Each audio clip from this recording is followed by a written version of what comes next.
প্রথম যেদিন তোমাকে দেখেছি সেই দিনই আমি তোমার প্রেমে পড়ে গেছি। আমি তোমাকে ভালোবেসে ফেলছি। I love you. বলো, তুমিও আমাকে ভালোবাসো?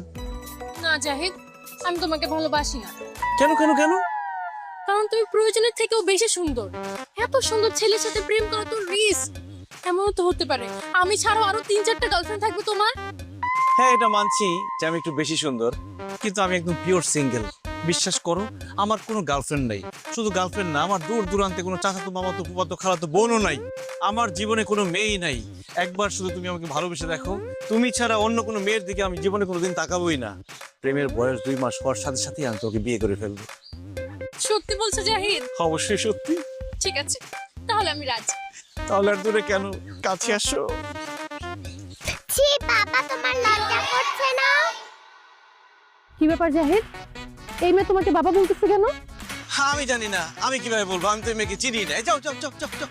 কি বললে বাবা, তুমি আমাকে চিনো না? ও হ্যাঁ হ্যাঁ, হ্যাঁ, চিনতে পেরেছি। ও হচ্ছে আমার বড় ভাইয়ের মেয়ে। মানে আমি অনেক আদর করি, তো অনেক চকলেট দেই, অনেক আইসক্রিম দেই, এই জন্য আমাকে বাবা বলে ডাকে, আদর করে। যাও বাবা, ওইদিকে গিয়ে খেলো, আমরা একটু কথা বলছি। খবরদার বাবা, একদম মিথ্যে